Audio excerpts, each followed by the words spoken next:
Hello everyone and welcome to this week's Motor Trade Radio podcast, powered by eBay Motors Group, with Philip Nothard and Curtis Hutchinson, bringing you all the chatter that matters.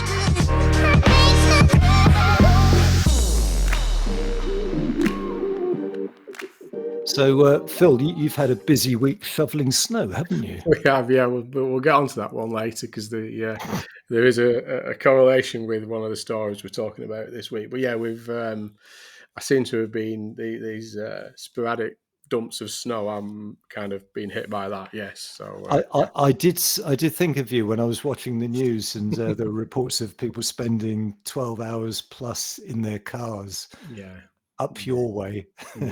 Yeah. I mean, I didn't, but yeah, the again, non-X-Drive BMW.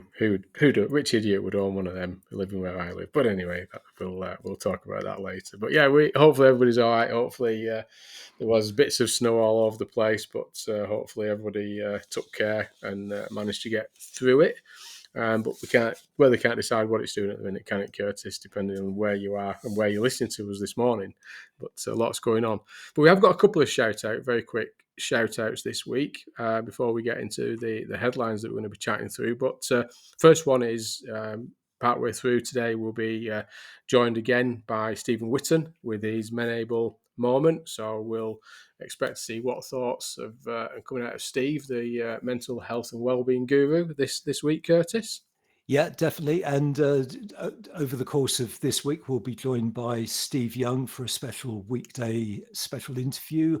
And you know what, Phil, there's so many sort of breaking headlines that we're covering this week that there's a couple of stories that I'd really like to get Steve's take on. So hopefully we can get him to talk about some of those. Yeah, because he does have that sort of more global view on Yes. things. So hopefully we'll be able to pick his brains on some of the breaking stories that we are covering a few of this week. But yeah, look forward to that one.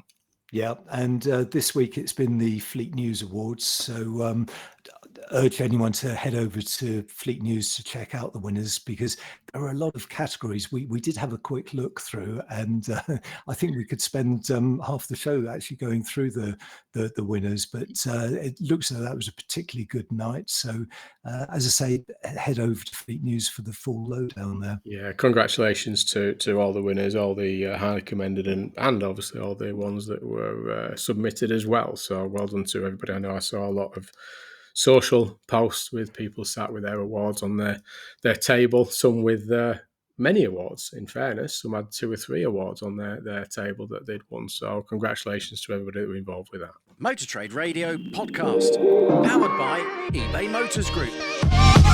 So headlines this week are from AM, Car Dealer, Motor Trader and Automotive News. Starting with, following months of speculation, US group Lithia finally enters UK with the acquisition of Jardine Motors.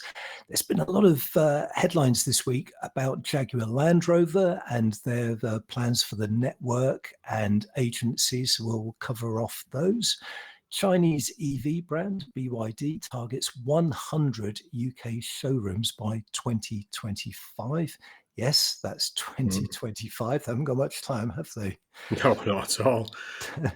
Cox Automotive Research investigates car dealers' omnichannel sales future. The latest acquisition for Drive Motor Retail sees it debut with Hyundai. And finally this week, guess which car supermarket boss has just bought a van fleet from Cazoo? Yes, yeah, we will love that story when we get to that one, won't we, Curtis? But to begin with, as Curtis said there, we're heading over to Automotive News, who broke the story. And as Curtis said there, we did discuss this a while ago, because it was rumoured that Lithia were in conversations and talking about the acquisition of Jardine Motors Group, and then it was very quickly denied that it hadn't been announced by either Lithia or Jardines, and Lithia being a public trading company, it would need to be announced, but it has actually happened, and there's a great story in the Curtis in Automotive News that we'll talk through it, but it's a great story there, because they do actually interview the CEO of Jardines on the acquisition, don't they?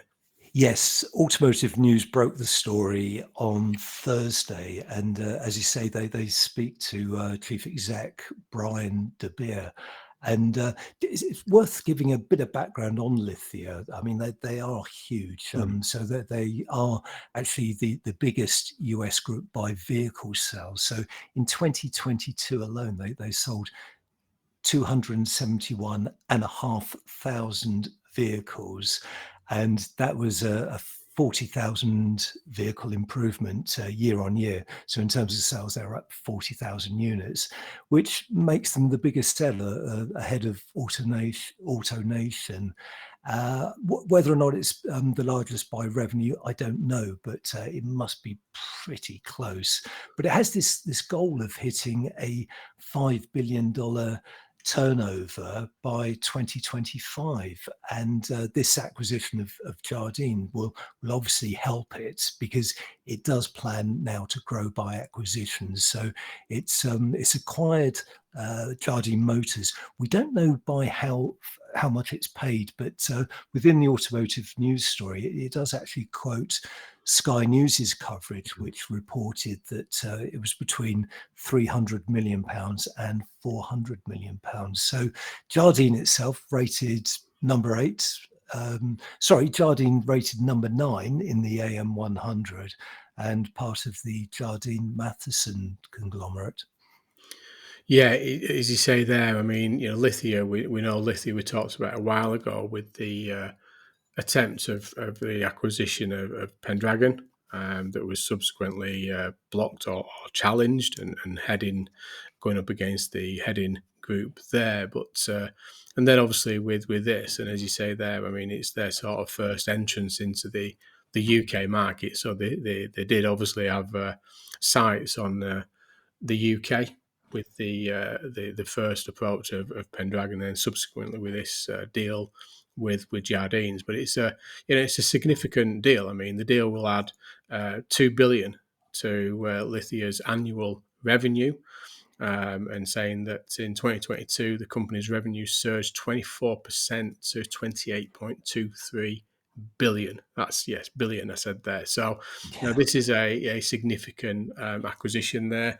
The Jardine Motors has more than 40 new vehicle franchise points in the UK, with a portfolio of luxury brands including Aston Martin, Porsche and BMW. So very much in that premium sector of the market. And as you say there, Curtis, they are looking at growing, and they're looking at growing through acquisition. So I suspect with the approach of Pendragon and subsequently this deal with Jardines, I don't think this is going to be their only one in the UK, and I suspect they'll probably do a little bit more across other markets as well.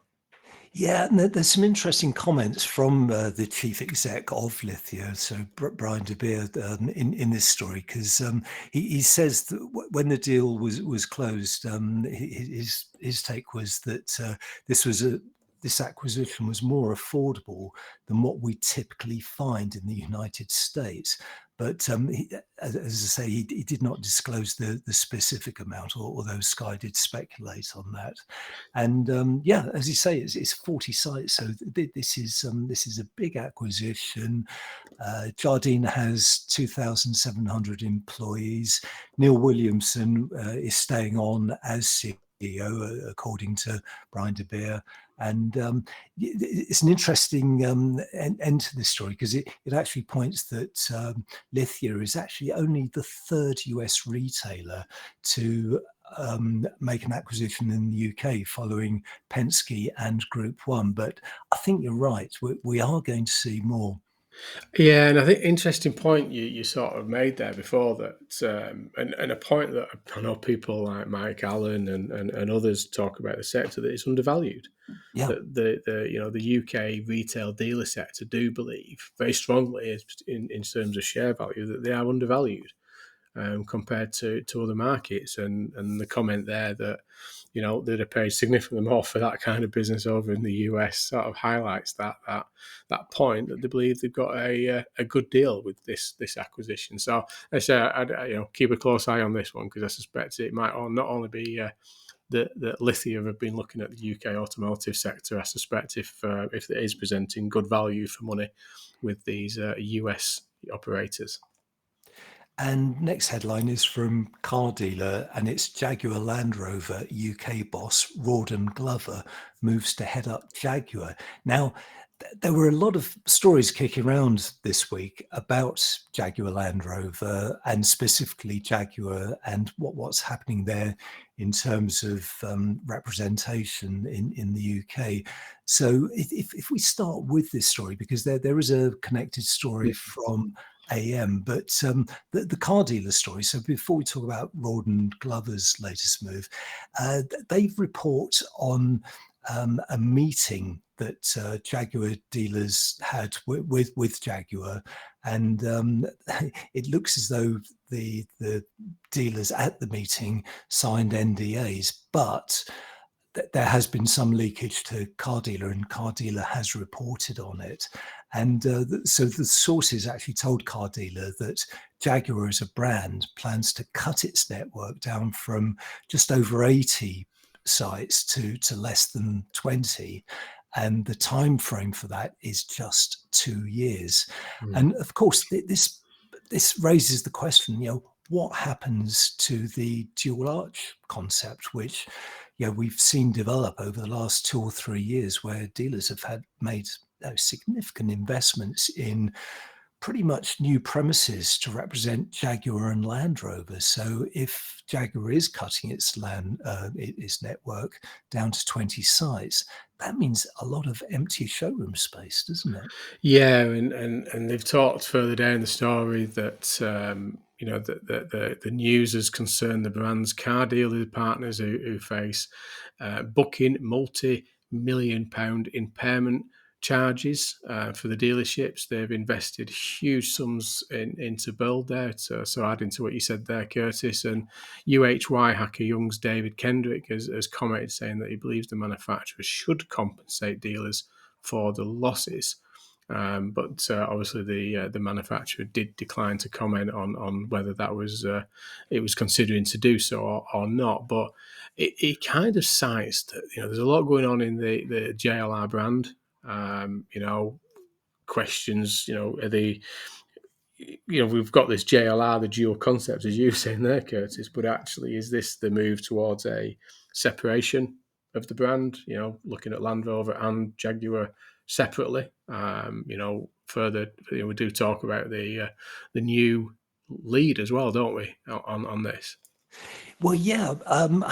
I mean, my reading of this is that they are separating because what's happened is that Rawdon Glover, who was UK managing director of Jaguar Land Rover, the whole entity, has now become managing director of Jaguar as Jaguar concentrates and accelerates its move to being an all-electric brand, which again is by 2025. The number of times we've mentioned 2025 already, that seems to be the inflection point of change, I think. Yeah, is 2025. definitely. It seems to be that, doesn't it? Yes. We will be talking about BYD as well, and there's the point there, as you say there, by 2025, it's it is that point of change I think we're all heading to. But this is interesting because Rawdon Glover has led the brand since 2018, and he's been with the business for nearly a decade. So there will be someone taking over the lead at Jaguar Land Rover on an interim basis. But Rawdon Glover's focus now is purely on Jaguar. So it does kind of make you question, well, what's going to happen to Land Rover? What is the future thinking here? Well, as I was saying, just adding to that, the story that you referred to in AM is, talking about things changing. The AM have ran the story that JLR network future uncertain as OEM adopts direct fleet sales.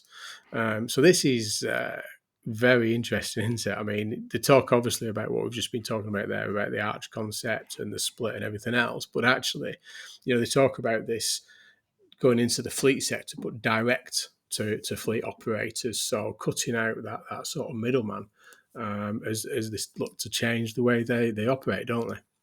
Yeah, so under this new arrangement, bearing in mind that Jaguar Land Rover had previously announced that it was moving to agency by 2024, so whether or not that's sometime before the end of this year or early next year, but under these new arrangements, leasing companies will transact with Jaguar Land Rover direct, with vehicles then allocated to the driver's nearest dealer for the whole handover process. And it's worth mentioning that, and it's mentioned in this story, that around a third of Jaguar Land Rover's current network are accredited fleet and business centres. So what happens to them? What happens to that status now that the fleet sales are being handled directly by Jaguar Land Rover?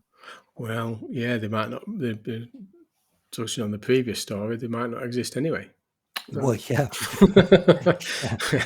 Yeah. But they obviously, there's a lot going on, and this does add on to the conversations around agency and some of the context of why manufacturers are moving towards agency, and this whole protection of the ecosystem, protection of their brand, managing the end of contract vehicles, making sure that they're in full control of the recycling of their product, that they don't lose product outside of their ownership and their network. So it does tick the box that what they're looking at doing here does add that kind of strategy around maintaining their brand and keeping the brand within their own ecosystem and managing it. So by doing that, they're controlling the output and then obviously controlling the return as well. And then obviously they'll push their product out into the marketplace as used vehicles of end of contract within their dealer partner network of however that operates under agency or not in the future there. So lots of changes going on at JLR at the minute, and you do feel for some of these dealers, as you said earlier, Curtis, in that previous story, you do feel for some of these dealers that have put millions into the Arch concept. Yes. To be facing positions like this. So yeah, we'll keep a close eye on this one, won't we, as it unfolds. And next headline is from AM Online, and it is Chinese EV brand BYD targets 100 UK car dealerships retail network by 2025. There it is again. So, yeah, I mean, this is pretty bold, isn't it? Bearing in mind that the first BYD showrooms actually opened this week by Pendragon in Milton Keynes, and I'm trying to think where else it was. I think it was Birmingham. So the first two sites actually opened this week, and Pendragon very much the lead partner. But as we've reported before on the podcast, also selling BYD will be Arnold Clark, Lookers, and LSH. So we'll see those sites opening over the course of the following months. But this story is particularly interesting because it's based on an interview that Steve Bryers from AM has done with Bono Gee, who is the country manager at BYD. So he's revealed more plans about what the network is actually going to look like. And he's confirmed that he's looking at 25 to 30 showrooms opening by the end of this year, and between 90 and 100 by the end of 2025. So that's a pretty bold rollout, isn't it? It is, and I suppose really, if you've got, if you look at the three main in terms of volume, LSH have got a significant footprint, but not necessarily the showroom volume as Arnold Clark, Lookers, and Pendragon have. But it wouldn't take much, in terms of those three sizable operators to just put BYD in some of their outlets to sort of move very quickly in that volume aspiration.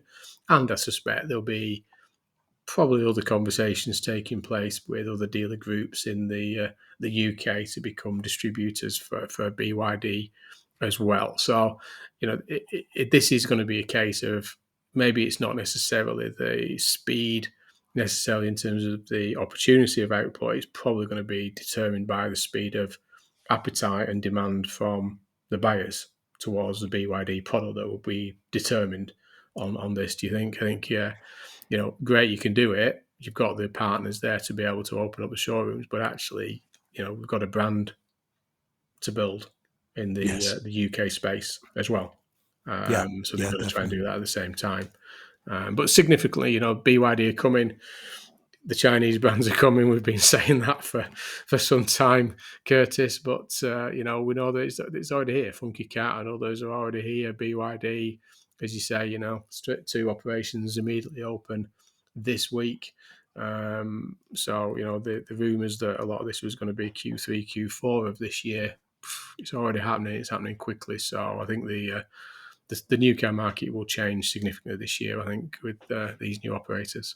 Yeah, definitely. And within the story, the interview with Bolagi, country manager, he actually confirms that BYD will not go down the agency route. And he says, we are not going to have direct sales. We want to have partnerships with dealers who are the specialists. So confirmation there. And in terms of vehicles, we don't know yet what the full extent of the model range will be. But BYD, I think they probably claim to be the biggest Chinese brand, but I think, as we've said before, there's a number of Chinese brands that are claiming that at the moment. There's a lot of claiming it, yes. Yeah, but they do have 19 models in China now, and that includes vans. They're not all coming to the UK and Europe, but they will be cherry picking the models that they think will appeal to European buyers.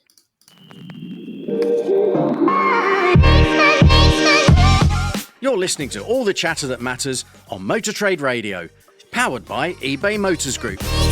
This is your weekly one-stop shop for all the biggest car retailing headlines from across the media, available on demand wherever you are on your podcast feed. Next up is our latest Menable Moment, looking at mental health and well-being awareness, issues and best practices across the automotive sector, with me, Stephen Whitton.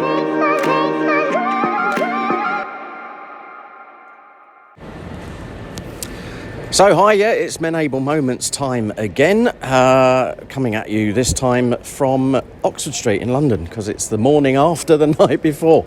I am recording this, and it is on Thursday, and it's the day after the IMI dinner.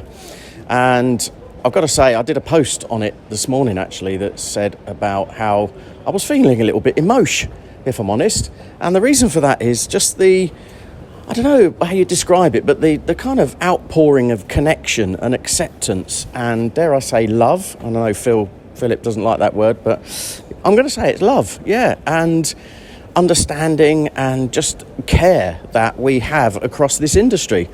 Now, I was blown away I honestly did not have time to speak to or catch up with all the people that were there that I wanted to.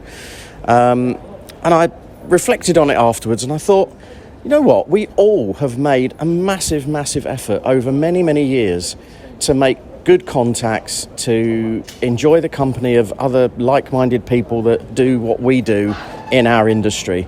And I think that's awesome. But the point of the Menable Moments this week is to say that what I have noticed when I've been doing workshops and talks and stuff across the industry over the last few weeks is that when I ask the question, how many people are kind of engaged with social media and keeping contact with, a wide range of people across the industry, it's pretty limited, if I'm honest. It is limited, and it kind of concerns me, but I sort of think, I wonder why it should concern me, because one, it's not really anything to do with me, but actually, I just think there's a lot of people that are missing out on that connection and those relationships, and building that sort of going forward. There were people at the IMI dinner there last night that I've known for 30 odd years, and obviously all of that has to start somewhere. So I'm just exploring that, really, because I'm not sure whether that's a generation thing, whether it's a job focus thing or what. But all I would ask is, let's kind of spread the word. I'm not advocating social media. I'm advocating connection and relationships and bonding. And the reason that I'm advocating that is because I'm also very conscious that there are a lot of people in our industry that could potentially feel quite isolated. And I've said for some time that it's all well and good us promoting mental health and well-being, but it's us leaders and managers and business owners that get it, and we get the message, and we get all the stuff on social media. But I really wonder whether it's actually filtering down to all the people that really need it, which are the techs, the drivers, the valeters, the parts advisors, the service advisors, all those people that really genuinely need to know that they're cared for, looked out for, and dare I say, loved. So there you go. Forgive the little rambling as I go through the hordes of crowds in Oxford Street. But yeah, we'll come back in a couple of weeks and leave you to have a think about that in the meantime. You know how to get hold of me, stephen.witten@menable.org. And yeah, let's do what we can to encourage as many people as possible to connect and make great bonds and relationships. See you soon. Well, many thanks to Stephen as ever for that. Some great insight and plenty of things to think about. As always, yeah. And if you do want to contact Stephen, you can email him at stephen.witten@menable.org, and it's Stephen with a PH. Or you can visit Menable online at menable.org. Yeah, so he's a busy man at the minute out there doing various things, and you probably see him in the social space sharing some of the events and things that he's been up to. So yeah, he's busy sharing the well-being and mental health word out to the sector. So heading over to Car Dealer for the next story, and it's Cox Automotive Research investigates car dealers' omnichannel sales future. So this is some research that you've been doing, Phil, and it's particularly interesting because it's a survey of over 3,000 car-owning consumers and also used car dealers, isn't it? Yeah. So we did a survey through the dealer network, so franchise, independent, and supermarket dealers, and we partnered with Regit, with Chris Green and his team over at Regit there, who have the digital garage, and we got over 3,000 respondents, both in-car consumer drivers, to compare and contrast with the dealer network in terms of that omni-channel digital space, and trying to look at, in terms of the capabilities, end-to-end purchase of new and used vehicles, particularly focused on used vehicles with the independent and supermarket sector, but the capabilities that are being offered in that omni-channel space to what the consumer actually wants out of it as well. So some fascinating findings there, and there was something done for the car dealer event that they had recently that unfortunately I alluded to earlier, I couldn't get to, which was quite surreal, really. Yes, to be fair, because you were watching from home as someone stood in for you, I believe. they did. It was very last minute. So we had a lot of preparation, a lot of social, and a lot of PR around it, and the paper was written and everything else. And they were expecting myself on the panel, along with Michael Bell from Available Car and Stephanie from Volvo.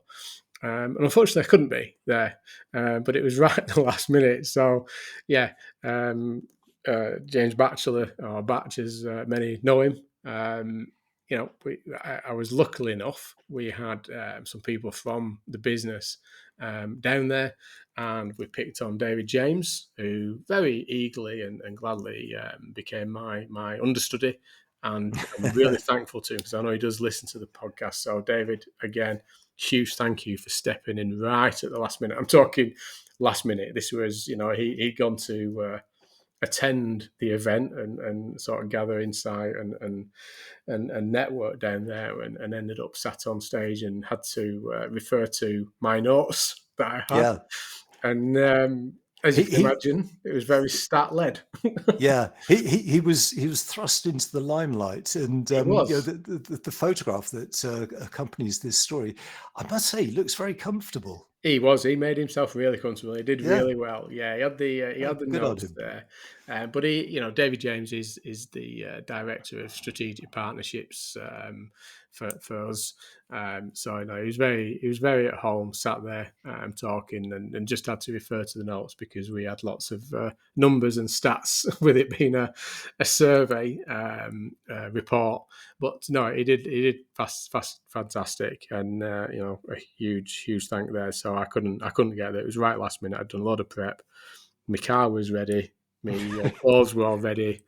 Everything was done, and then we got a foot of snow. So it stopped it. But again, great report. You can get to the report at Cox Automotive. Europe is available for you to check the report out and download. But that, they say there, Curtis, you led to it in there. He's looking at that omnichannel and some of the findings, and I won't show all the findings because it's all in the small white paper report itself. But 81% of dealers said that they can provide a part exchange valuation on their website. Consumers cited that they would be prepared to give more information if it would improve the accuracy of the valuation of their part exchange. So it's worth putting the extra effort in to the appraisal, online appraisal, for extra information to ensure that you get a more accurate valuation. And they said that 83% of dealers have invested in their website in the last year, whilst 70% of dealers sold at least one vehicle entirely online in 2022. So there is activity there in online, but clearly one of the key standouts is actually the dealers have got more functionality on their websites than actually the customers currently want.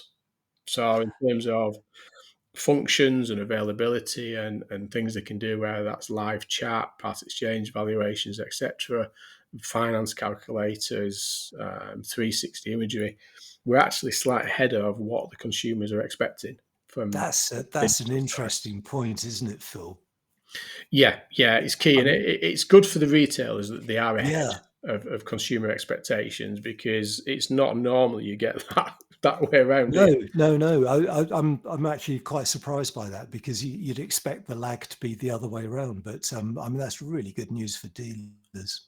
Yeah, it is, and it's great findings, and it was a great report that we managed to get out of this, with some great insight both for the retailer and the market in general. So when you've got Volvo looking at how they're going to interact in that digital space through that sort of omni-channel, and we keep referring to omni-channel and things like this, and I think we all agreed on the day that it's just retail.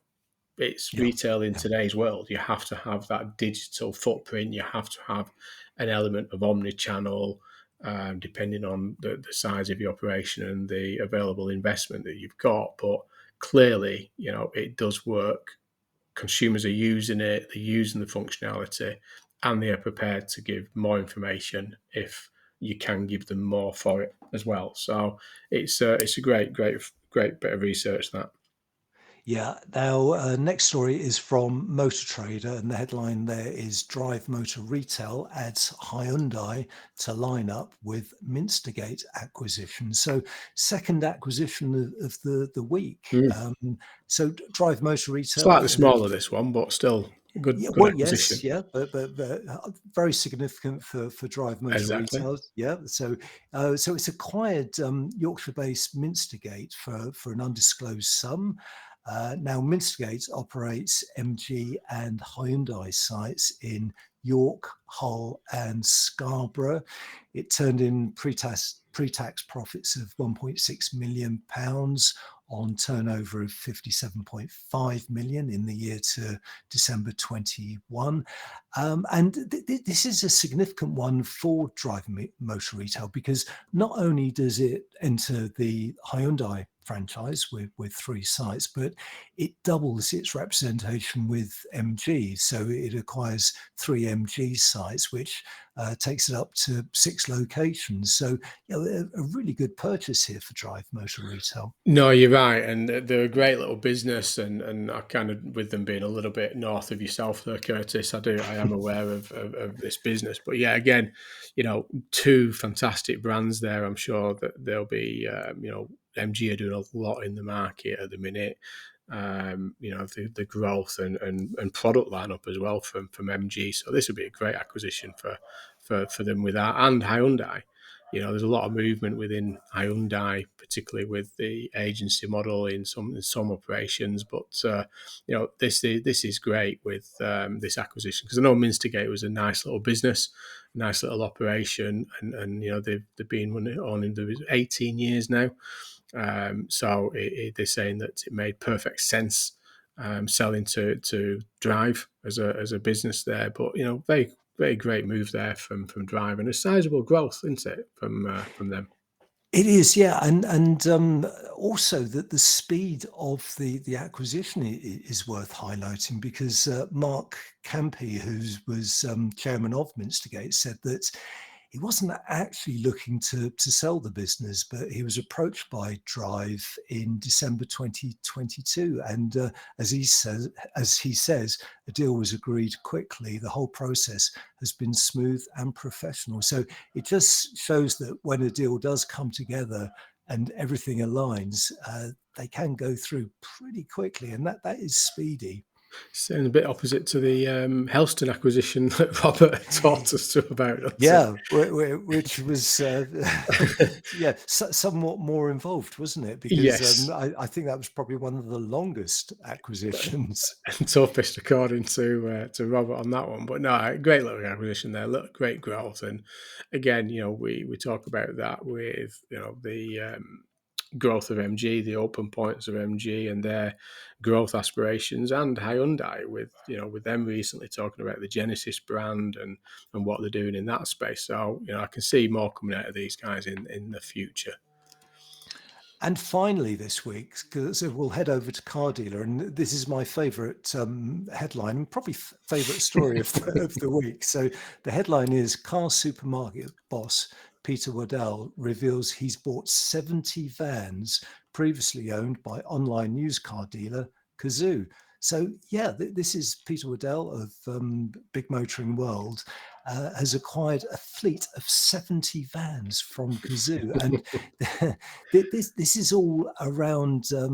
So Big Motoring World operates Big Wants Your Car, which is its car purchasing platform, which it launched in 2021, and we talked about it last week, because I think what's happening now is they're sort of promoting it more. And it's they do pitch it as a rival to We Buy Any Car. So it's a mark of the success of this service that it's now buying such a large fleet and plans to buy more. Yeah, and if he's not shy at his opinions. He's not shy at sharing what he's up to. Is Pete, but yeah, again, it was fascinating to see this, because I think he might have liked this. Do you think he quite enjoyed this? Well, as PR victories go, I mean, this is quite significant, buying all these presumably unwanted vans from a rival and rebranding them as part of your service. So as I say, he's bought 70, but the plan is to actually have 300 vans in the next 3 months. Now, why does he need so many vans? Well, unlike We Buy Any Car, the model for Big Wants Your Car is that the price is agreed online. So the customer who's selling their car gets a price, gets a quotation, that's agreed online. And Big Wants Your Car then goes to that customer to pick up the car. It's not the other way around, because with We Buy Any Car, you go to them to sell your vehicle. But Peter Waddell does actually make points that there's a no fuss, no faff, no fees to the service that he's offering. They're after cars under 10 years old, and he does say that the price agreed online is the price the customer gets. Yeah, and he puts there's a comment in here that says a real person gives them their best price and it is guaranteed for 7 days. So he's obviously making a few points there into and his competitors in that space. But you know what? If anybody's underestimated Pete over the years, then I don't know. Don't. It delivers, doesn't it? When he does make these statements that many believe are bold at the time, he does deliver. So, he's moving. He's got his 6 operation. He's got his car buying business. He's bought those 70 vans. He's cited he wants to buy 300 in the next few months, and no doubt he will do. A general statement from Pete is "Go big or go home," as he regularly puts out on his social feed. And he certainly delivers on every element of that. So congratulations, Pete, with everything you're doing. But that's it for this week, Curtis, isn't it? So we've had a busy week. Like Curtis said right at the start of the show there, then keep listening next week. And hopefully you'll enjoy our exclusive interview with Steve Young from ICDP. Always fantastic value, always adds something you've never thought of before and some insight that he's got. And we'll see which way we can go with this one with Steve. Maybe we can get some insight on the Lithia and the JLR stories that we've just been talking about, or even his view on some of these Chinese entrances with people like BYD and others entering the market there. So hopefully he'll share some insight on that.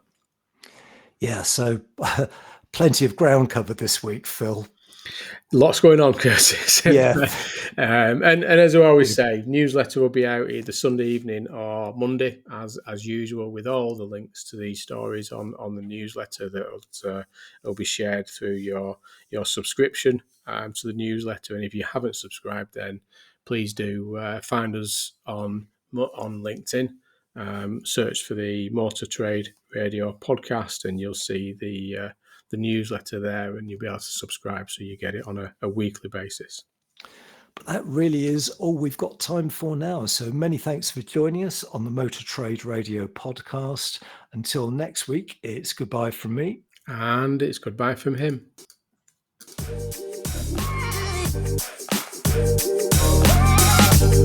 You've been listening to Motor Trade Radio Podcast, powered by eBay Motors Group. We'll be sharing all the links from this week's headlines on Monday morning.